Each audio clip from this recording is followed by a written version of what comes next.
Welcome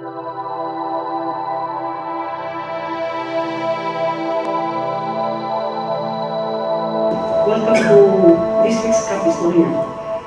This morning, we are privileged to have two dashing dashing to the snow. Good-looking gentlemen, young, probably young, right? So this morning, we will present a new office, which is called the Cebu Province Investment and Incentive Center. I think dili na to ma-discount no. Importante kaayo ni siya nga office. And this is very new.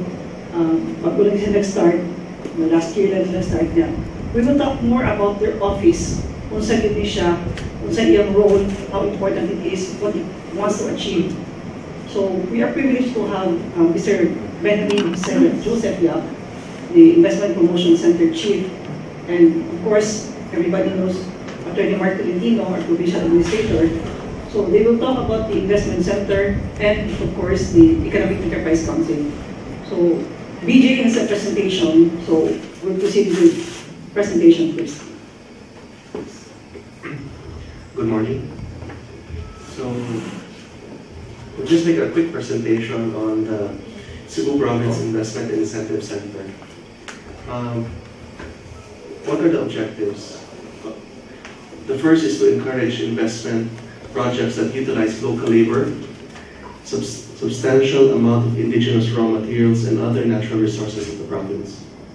Secondly, to spread the development from the urban areas, meaning Cebu City and the Greater Cebu area, to undeveloped and underdeveloped areas of the province by identifying infrastructure projects. To promote Cebu products in order to maximize production, attain self-sufficiency, and optimal productivity. To promote Cebu as a premier tourist destination while preserving the Cebuano culture and heritage. To attract and encourage investments in priority areas such as agriculture or agribusiness, manufacturing, tourism, information and communication technology, and other economic activities that will significantly contribute to the social economic development of the province. So this is very important for us. To go on, to promote Cebu province as a favorable investment destination with adequate electricity and water resources, free of urban congestion and pollution, and easily accessible to Asia Pacific region and the world. So this is in line with the governor's agenda to spread development to the outlying municipalities, not only to concentrate within Cebu City and the surrounding cities. To encourage local and foreign investment for globally competitive and innovative business activities that will generate employment and increase income to improve the quality of life and assure that the benefits of the development accrue to the people of Cebu.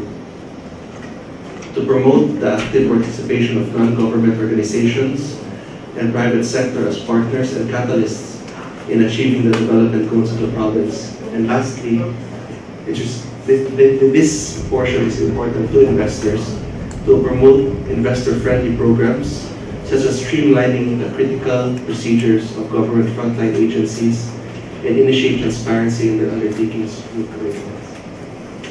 So as of now, these are the objectives of our office. So how do we achieve these objectives? So these are the projects in the pipeline. As of now, we are concentrating on database creation. This database creation will incorporate all the 44 municipalities and the 7 cities that make up the province of Cebu. And we are in coordination with the DILG, DOT, DTI, PEZA, BOI, and other government agencies and regulatory agencies. So then we're also in partnership with the Cebu Chamber of Commerce.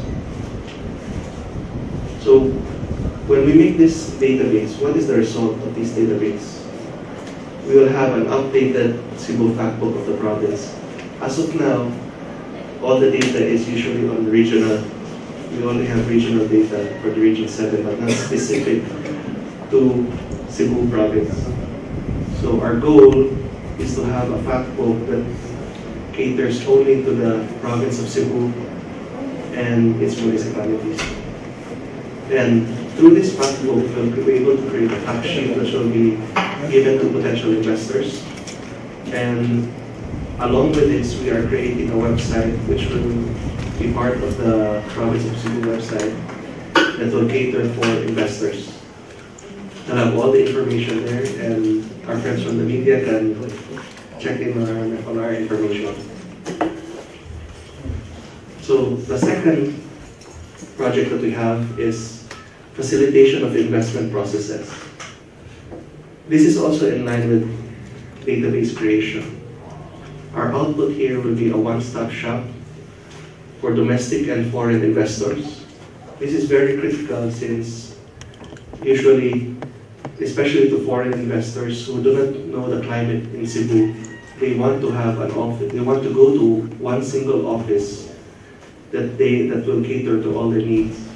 We will become this kind of office.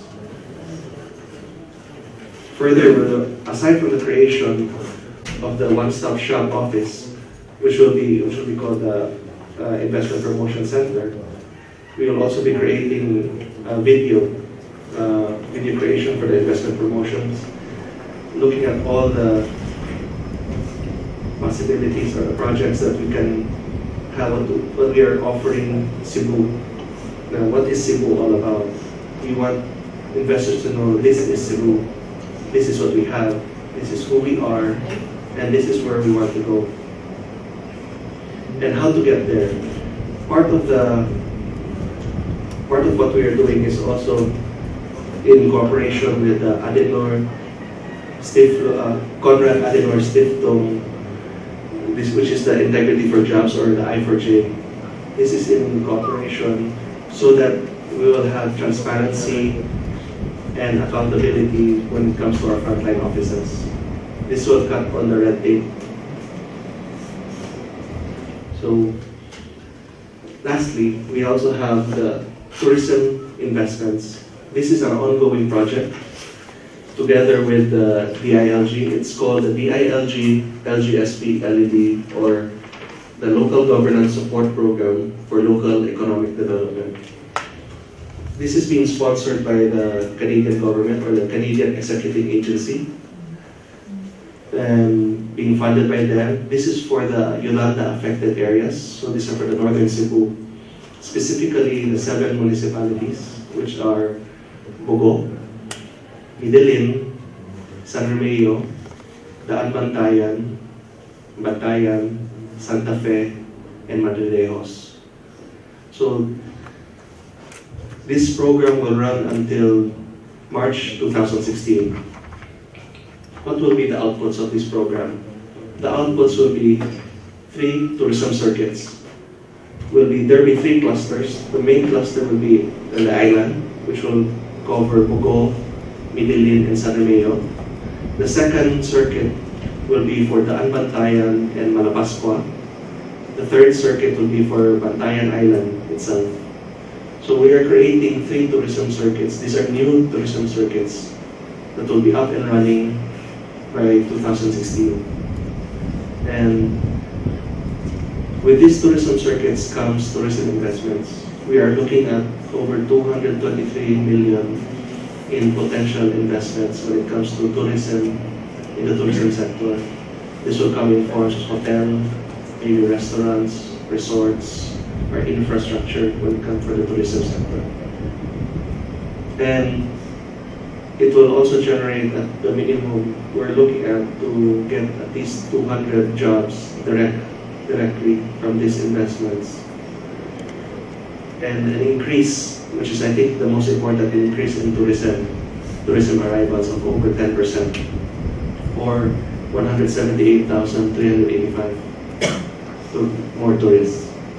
So with all of this, what we hope to gain from this, if this is successful, we can duplicate this for the southern Cebu and make it an integral part of our tourism Because as of now, our tourism is usually more on a city-based tourism, not so much on going to outlying municipalities. With this, we can get more out of our tourists. We can have more locations for them to look at, more destinations to look at, not just Basilica, Santo Niño, our beaches. We have waterfalls, we have our mountains, we have our lakes. Oh, sorry, no lakes. We have our caves, we have our dive sites, and we want to promote all of this.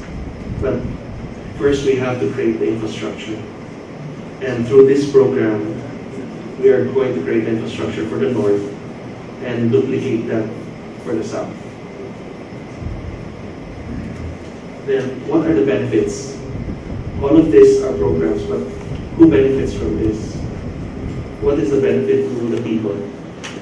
First is job creation.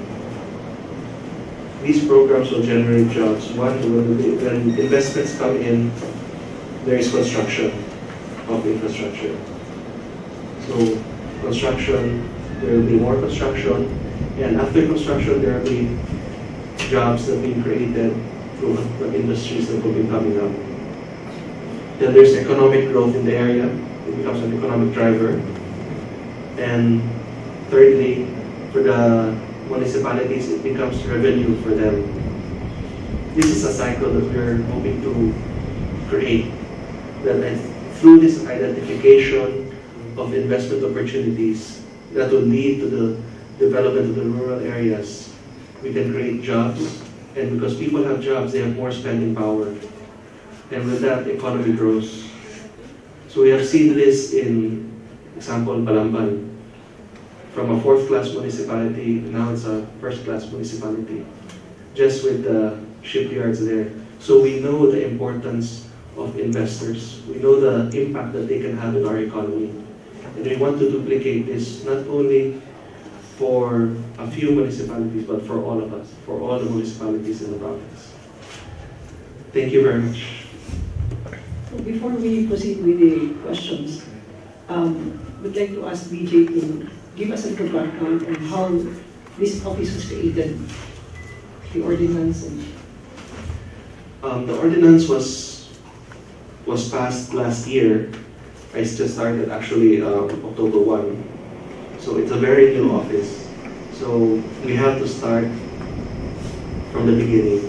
All the data will be taken from scratch, and we've already contacted the PTI, DILG, DOI, and they are cooperating with us, and they will help us in the gathering of this data.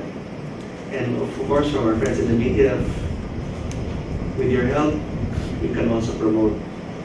Then, as of now, we are in the process of finalizing the IRR of the investment code, and once that is done, the governor will sign it into law. so with that, we'd like to shoot the first question from the business reporters. Marvin? What's the update of the IRR? What stage is it in? We just finished updating the IRR, and I think it will go to the board. Paricuatro will be presenting it to SP or to have it finalized, because we already did the revisions. So it still has to be presented to the BTP for and approved before 2009. What's your budget and where is this coming from? The budget comes from the governor's office, and if I'm not mistaken, it's 5 million for this 5 million. for this year, 2015. 5 million for the first year of operation. Yes, And that's you correct. expect to get an annual budget every year. Yes, That's the average. Would that include already the study and the database? that will include all our operating expenses. Then I think that will also include for the creation of the database. At what stage is your database project in? When do you expect to complete it? We hope to have it completed by the end of the year. As of now, we are in the process of identification of all the economic sites, because these are the easiest to get info about, maps, or then the new ones like Palamban and Inaga by primary homes, Nava, if I'm not mistaken, that's the correct term. So aside from this, these are not the only offices that we go to. We also work together with the provincial offices, like the DA, for the agriculturists, like we have their data on what kind of products we have and the variety, how much tonnage of this, because these are important when it comes to agribusiness. We also go to the PPDO, so when it comes to the planning side of the other plans for the other provinces. Then we also study the CNP of the municipalities. So these are being updated as we speak. Where will this center be located? And will it also be, the center will also be just a clarification, also the one-stop shop? Yes, as of now we are located on the third floor of the Capitol building, executive building. This will also be the location of the one-stop, unless the operator decides to give us another office. So, Last question. Do you have a time frame for the creation of this one-stop shop? yes, our time frame is also within the year.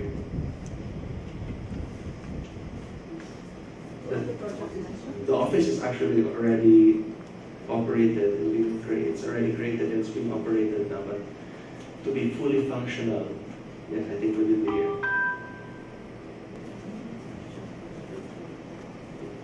Sir, I know you just started, but have you identified areas where you feel like you have the most difficulty or the biggest challenge for your office to complete Cebu as an investment destination? I think the biggest problem as of now is the data, gathering the data.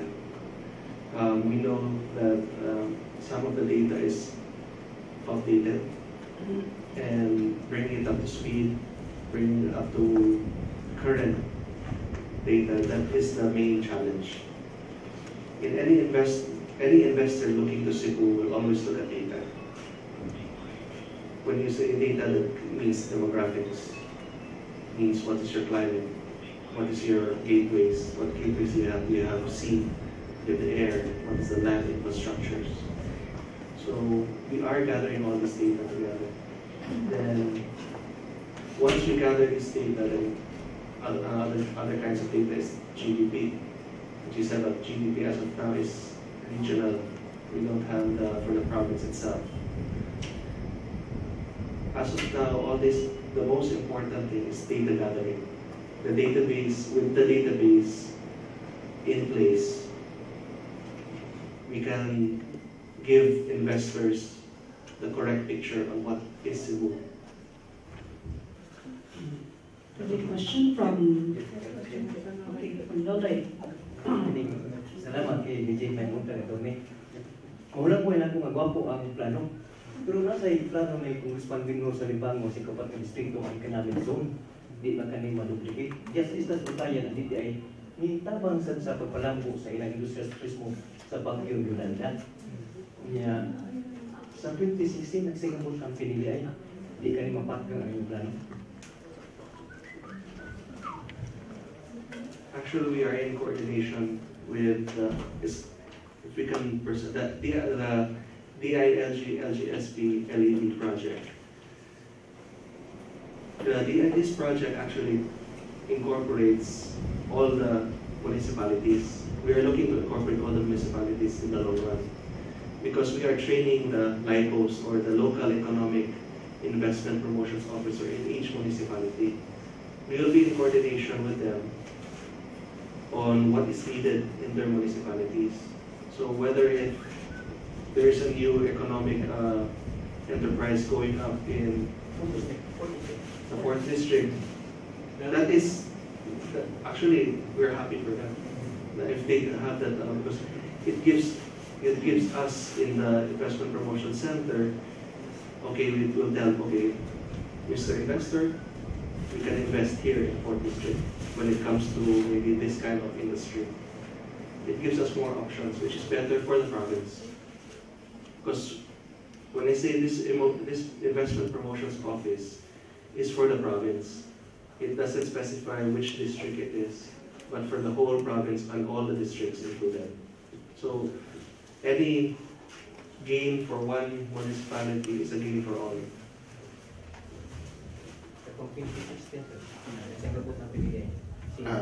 For 2016, I do not think it should be a problem regardless of what happens after 2016. I think the creation of an investments and promotions office and a roadmap for investments is a necessary action that the province has to undertake.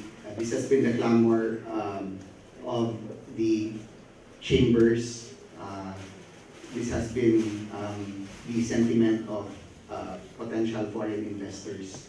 And I think something that they point out is that there used to be a Cebu City Investments and Promotions Office, but I don't think it's active right now. And there is a need for a similar office to be established and to be undergoing these activities. So I do not think, regardless of 2016, that this is something that will be put in the wayside, because I think this is necessary for the development of the entire city. Actually, not really just the province, the cities also, the different cities also that are not under the jurisdiction or supervision of the province. It should be, if our political leaders in 2016 know what is needed for the province, then this is something that will have to continue. It is also an ordinance, so there is an institutionalization to the office. A question from Michael or from Victor? Or from Greggy or from Jinky? Is there no question? Because, if there are no more questions regarding sa... Yes, Ms. Martin? Can I just clarify about the one-stop shop? Will it also include, like, for the other agencies, like, do you have representatives from, like, for example, DTI or other approving agencies? Actually, I talked to BPI about that specific question. I know in BPI they have like the SSS there, the help they are there. That would be optimal. But even if that is not, even if they don't have their own personnel, as long as we have connections to them, which we have, because there is a connection between all the agencies concerned, but they have their point persons when it comes to investment. As long as we have this connection, even if they are not physically in that same office, it will not become a problem. Like what we are doing now is we are, with their help, like BPI, we're gathering all the paperwork that are needed when it comes to BPI is concerned, so that we can present to potential investors when they come here. They don't have to go to literally to BPI and all the offices one by one.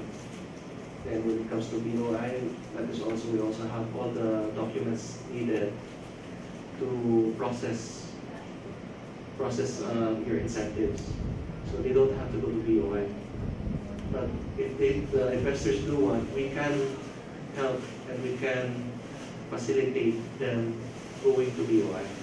The purpose of this audit is to facilitate all investments and make investments that much easier.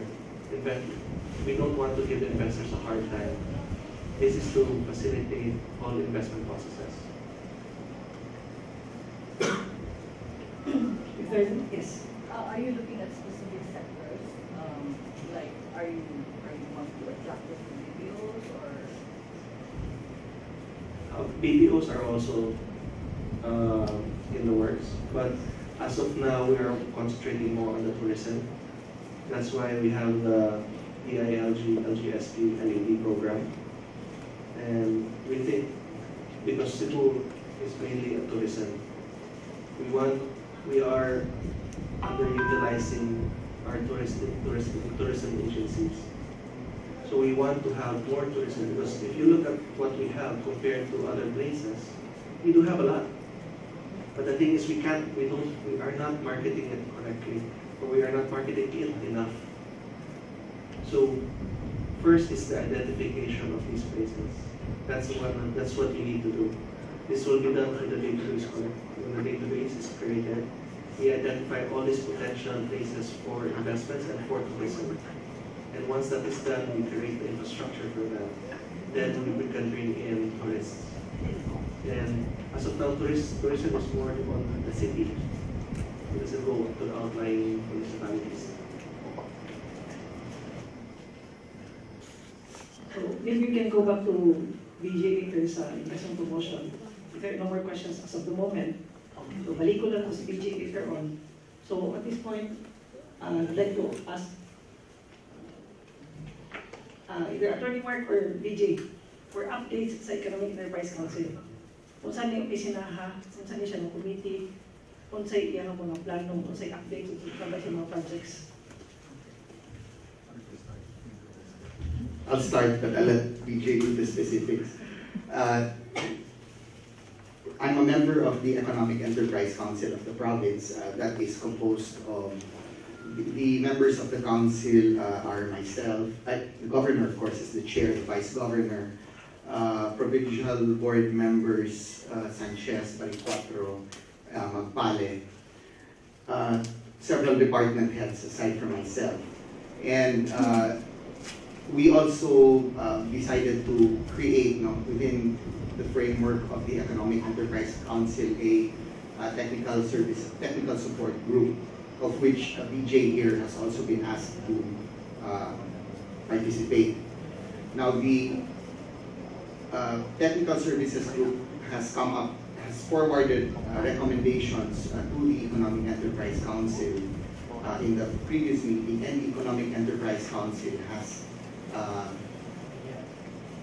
supported their recommendations to put up certain properties of the province for sale and for development. That was the task that we asked the technical support group to undertake. So what they did was, they took an inventory, they looked at the inventory of real property assets of the province, and then they arrived at recommendations on which of the properties are best, given the circumstances,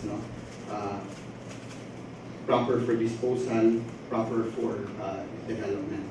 So that is what was addressed by the Economic Enterprise Council during the last session that we had.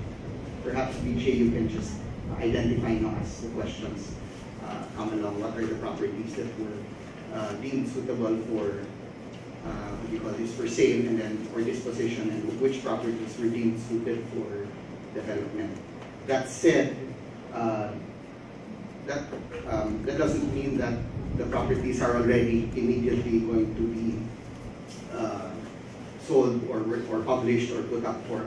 There are still certain procedural requirements that have to be undertaken before we can fully proceed with these plans.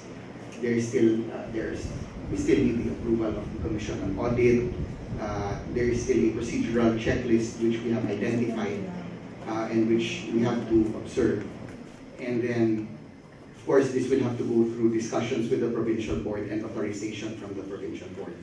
But I think it's a significant development that the province has come to or at least the Economic Enterprise Council of the province has come already to a determination of the properties that will be disposed and or developed. So we'll start first with the province-owned properties that are for disposal.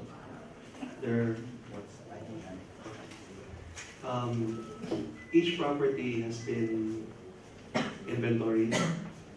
Each property has had an ocular inspection, and we've created several criteria for the properties to be disposed. One is location, of course. Then second is usage. Has it been used? What is its current status as of now?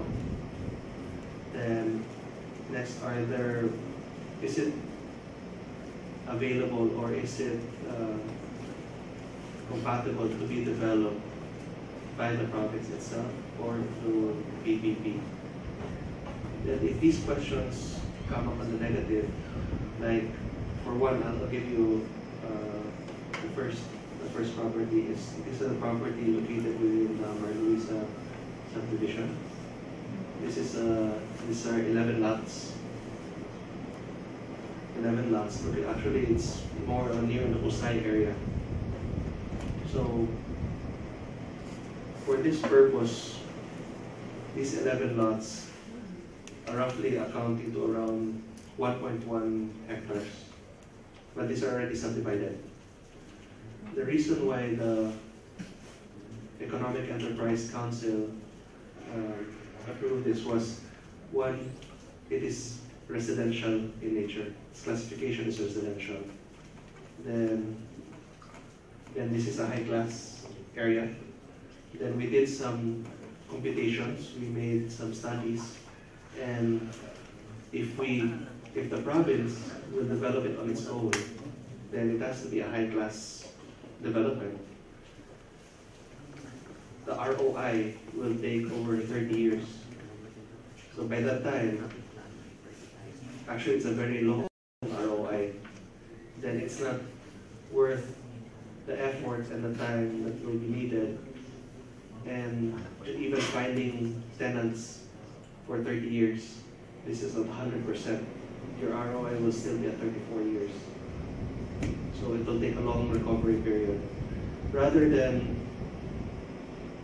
developing it on our own, the best solution will be to dispose of it to a private entity. And this income that will be generated can be used by the province in its other projects that will benefit its constituents. And there are some limitations also within this property because this is a joint venture with Marluisa, the MRO. One of the limitations is the road right of way. It will become part of the subdivision, so it's not commercially viable anymore. Then it becomes part of the subdivision and part of its association. So it's just for residential purposes. Then the province is not even developing high-end residences. So the second property that to be disposed is a property in Busay area. It's only a portion that is being disposed because it has been bisected by a road, and it's a triangular lot of around 60 square meters that is on the other side of the road. So we are disposing that 60 square meters. So it is a very small property which cannot be developed commercially anymore. Balay. It's triangle vision. So for development, we had a criteria also for the development. One is it has to be commercially viable. It has to be within a prime area. It has to have excuse me. It has to have right of way, because that is very important in the development. So we identified several of them. Two, in fact, are within the capital compound. The first is in the old post office. The old post office, Baix building. Since the Baix building has been deemed unusable because of the earthquake, 2013 earthquake. So now we find ourselves with a lack of office spaces. So this area is around 4,200 square meters. It's a regular shape, it's a rectangular shape. Then it has two road right-of-ways from the Scario side and going to Opera, the whole road that area. So that we are actually This is one of the projects that the governor is looking at to put the DRR center, the Disaster Risk Reduction Center for the command center. It will be a command center. So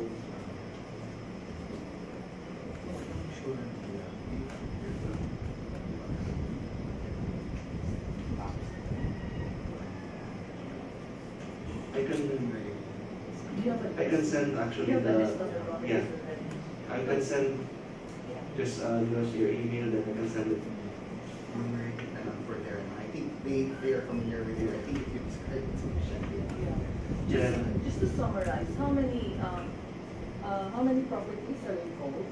A total of what? How many hectares or square meters? And what is the total cost? How much do you expect to generate from these properties if you're going to dispose of them? We're not just going to dispose of them. This is Development. So you don't have the list of the properties to dispose of that. the Marluisa Why and Catalonia. does the province own that? If it's within the subdivision. No, actually, that before it became part of the subdivision. It was outside. It was outside the subdivision first. There's actually 2 lots. Then between when there was a JV with MRO, then it was being included into the subdivision afterwards. So for development, there are 6 lots. 6 lots for development. 2 within the capital compound. 1 in Sundon. 1 in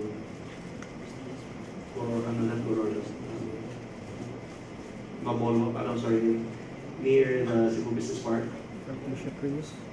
1 in Fuente area.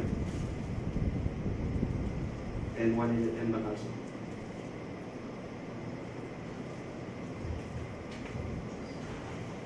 These areas outside of the capital, are they, these areas outside of the capital, are they occupied? Specifically, the areas outside, just for that we are recommending for development outside the first within the capital. Just to expound a little, the BAEX building. I think you're aware of that. That's the building as you enter. It's to the right. It used to hold the post office. It was deemed unsuitable for occupancy, so we need to put a new structure there. Now, the recommendation has been for development, and the idea is to come up with office spaces that are needed to return our displaced offices, as well as for additional office space, as well as to improve on the DRR that used to house the PDRMO, and the governor would like that to be a disaster DRRMO resource center. As well, I think there is some potential for commercial activity in that area, so that would be part of the idea for the development. Outside, I think, outside one of the properties, if you're familiar with the old El Garaje, what's that? It's a restaurant, Luyo Pital sa Elizabeth Hotel, that happens to be province-owned property. So that has been deemed suitable. Yes, before you hit Magellan, across St. Moritz, that has been deemed suitable for development. With the the one in Bacalso actually is the South Bus Terminal. Now, just to clarify, because I think there was some article in the news about some operators opposing the privatization of the terminal. I don't know if this was taken from, or this opinion was made because of what transpired at the EEC, but I think their sentiments were made as a consequence of a meeting with researchers or the group from Toyo University, which conducted an interview with them. That said, the council has deemed that the terminal is in its present condition would be better put up for development. But I think the intention also is to maintain its use as a public service facility.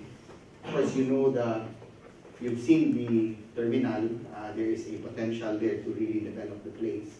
So that is the reason, I believe, why we are asking we are recommending that it be developed, or that the council has supported the request that it be put up for development. What is the other property?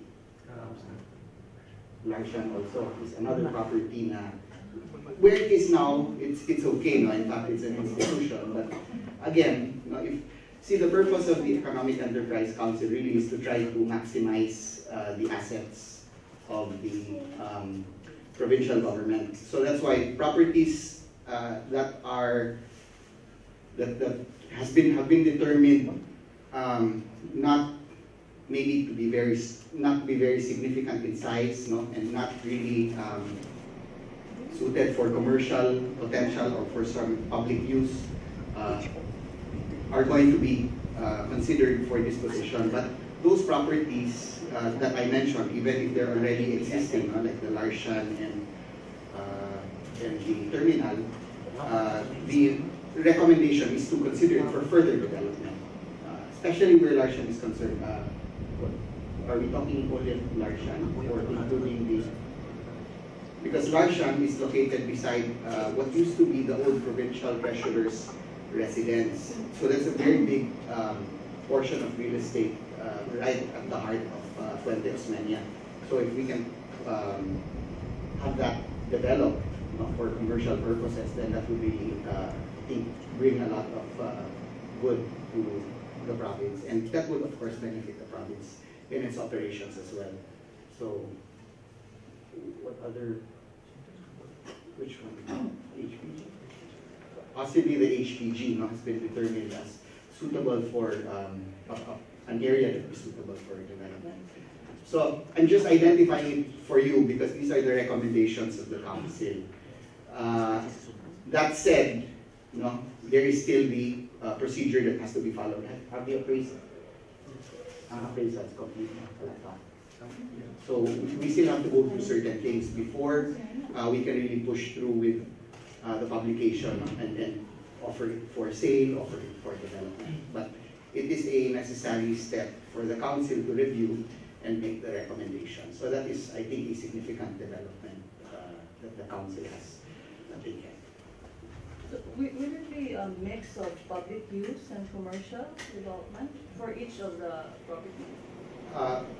Yes, I think, in fact, that is the recommendation of Toyo University, that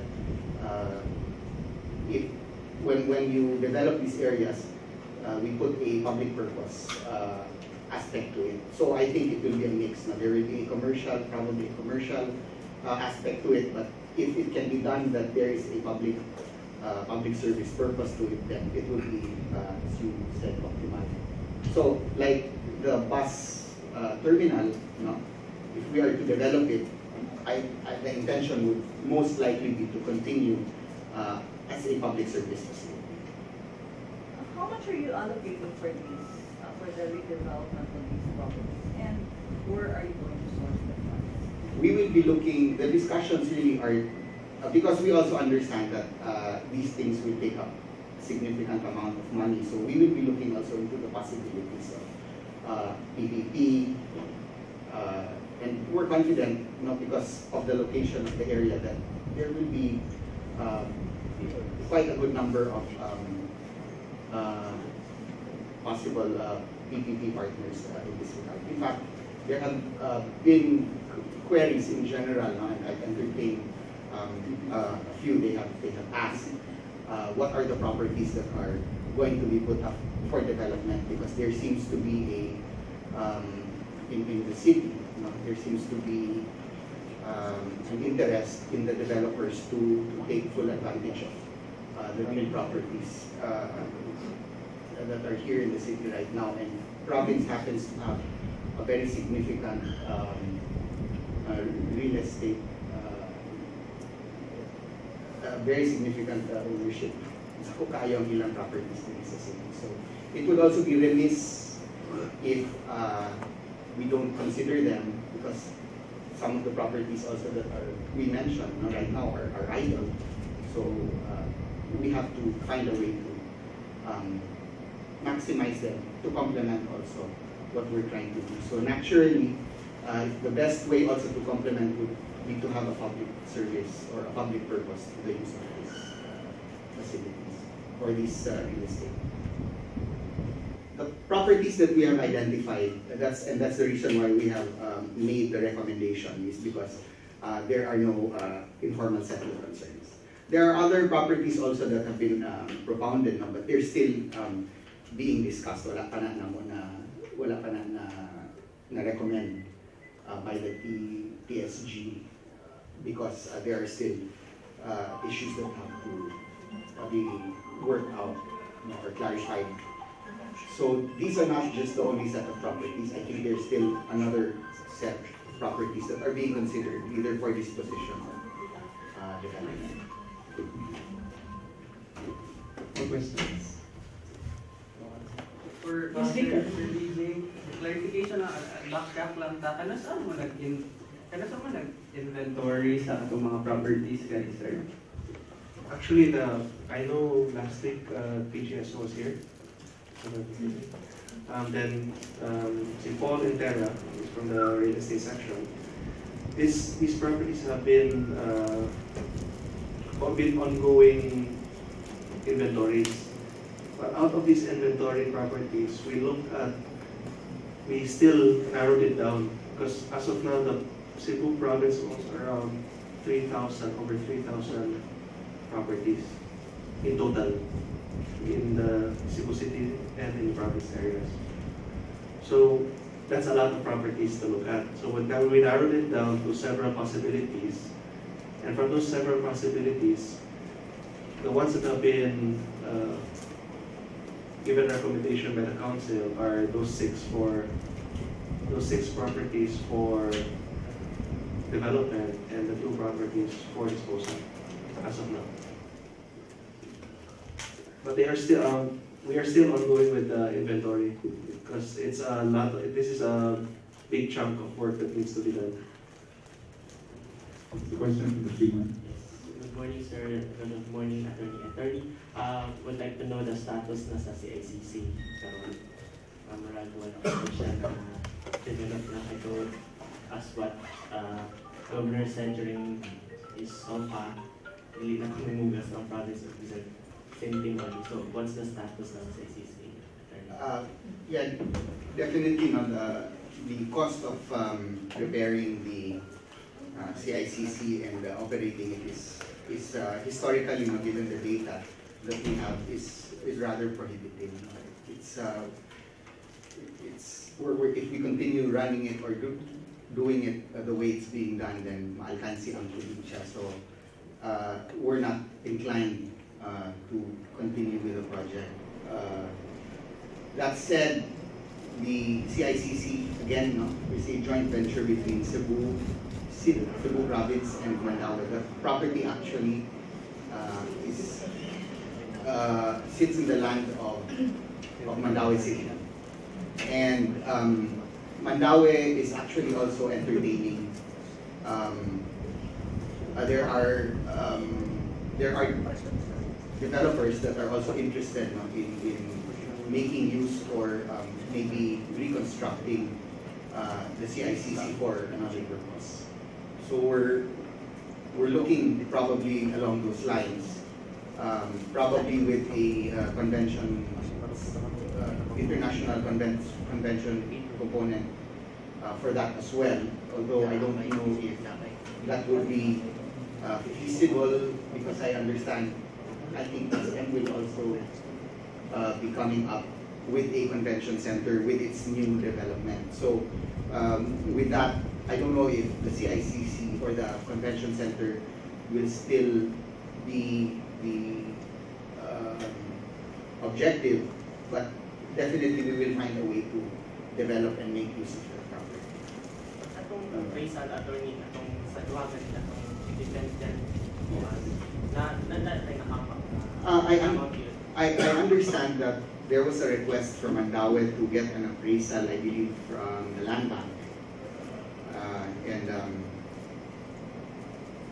We're trying to, we're waiting on that. But I remember it correctly, there was, I think there was already mention of, well, we were, I think, willing to offer it even to Mandaue, but I think to be prudent, the agreement had been for us to look at a valuation coming from the land bank, which would be necessary anyway when we go to the post audit of the audit for the disposition of the property.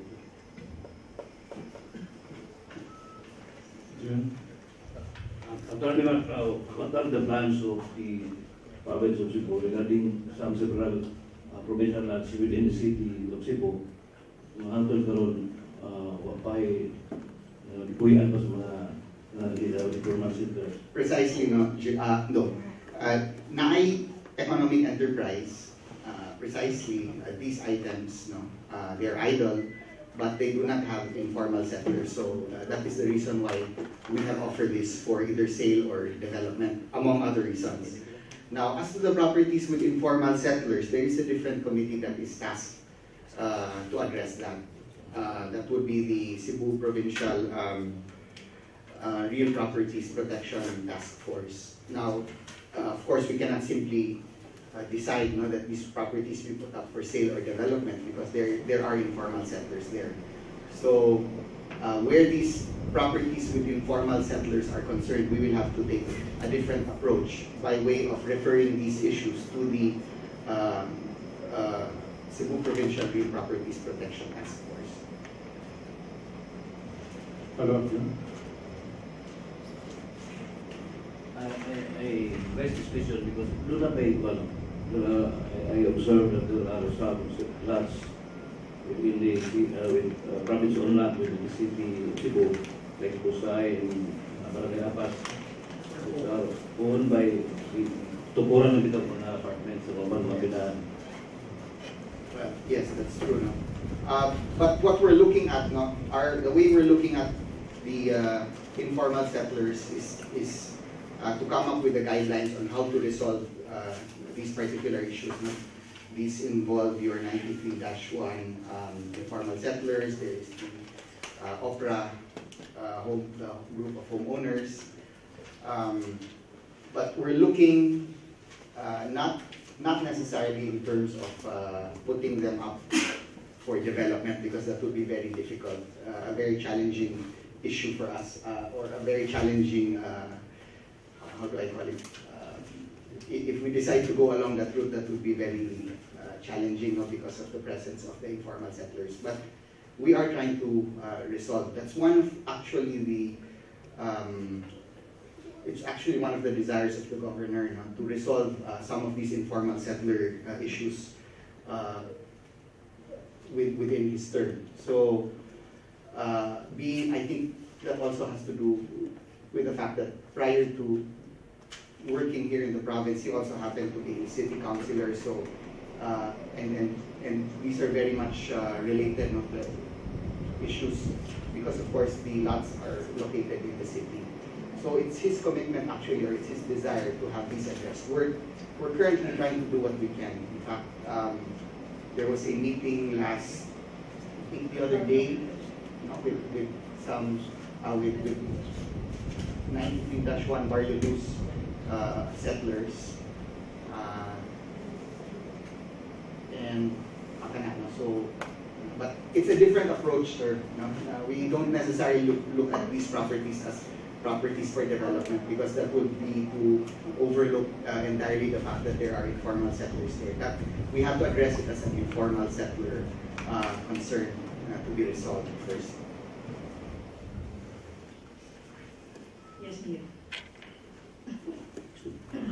What about the Ciudad project? Do you have an update on that? The Ciudad project, I think, has not really been moving already for quite some time.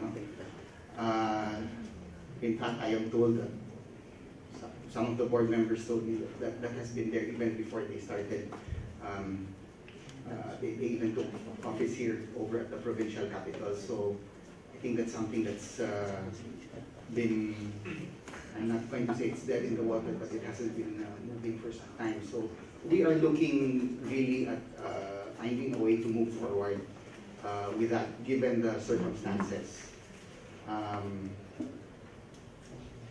So I think, given that it hasn't really been moving, i-resolve siguro na nato hindi na lang siguro na matayon, and then we will look for other opportunities for that project. There are more questions? Clarification? Follow-up?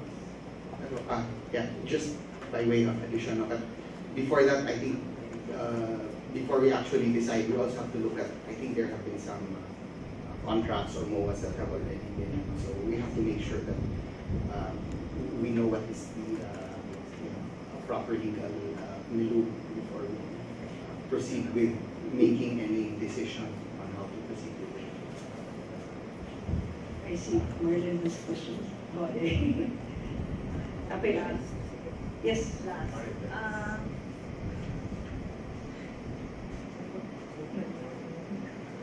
When do you expect to get COA approval and BP approval for the development of the 6 lots?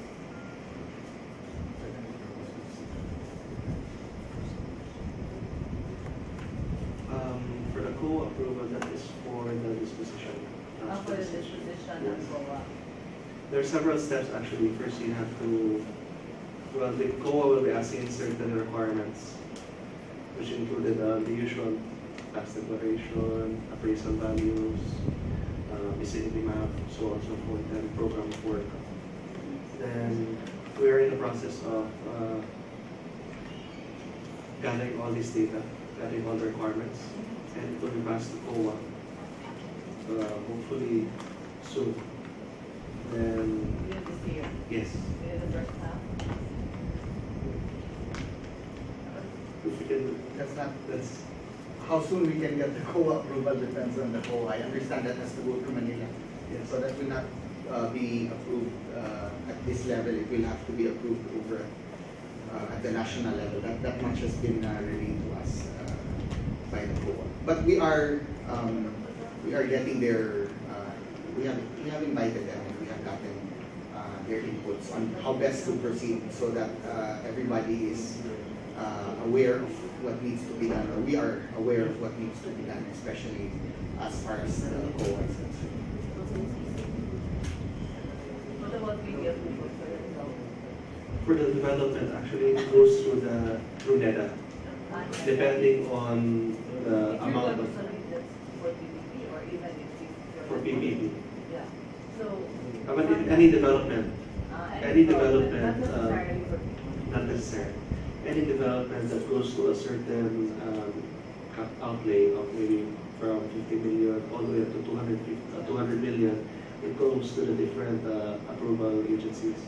But if it's over 200 million, it goes to the NEDA IECC.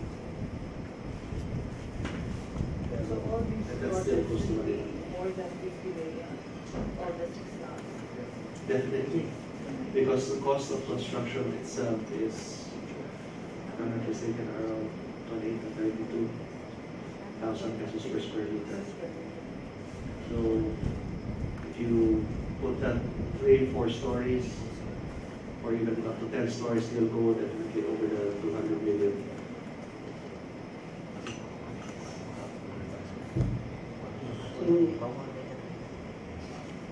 Michael, nakipang namin.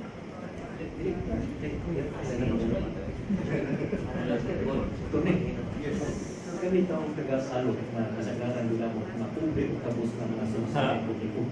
Klaro dito ito bagay matulog na ang PPP sa Cebu Southwest niya supak mga kunintros din niya. Ano na kausapan niya kung madayon ang mga. I think what we need to do now, because frankly we were surprised where the statement was coming from, because we had discussions in the Economic Enterprise Council. They were not privy to that.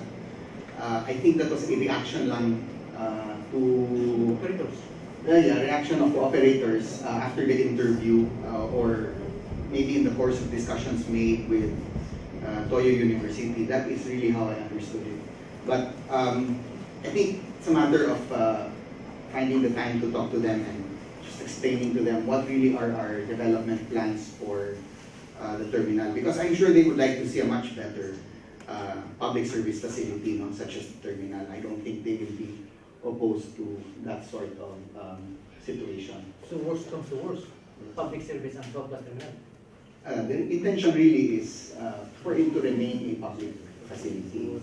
But as pointed out by VJ, the cost of undertaking repairs and renovations will take a lot. That is the reason why we're looking into possible developments with the private sector or with PPP, because we have to acknowledge that our budget is limited. Our sources of income are limited.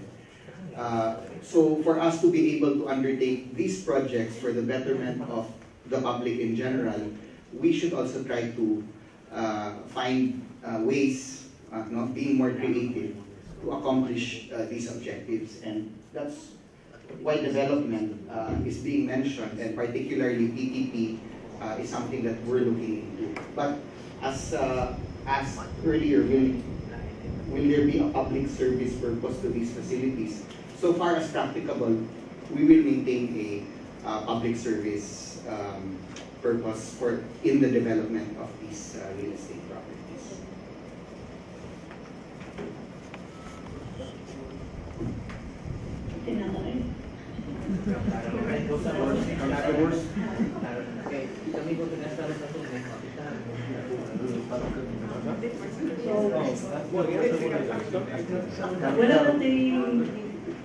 Wala na yung pagmana.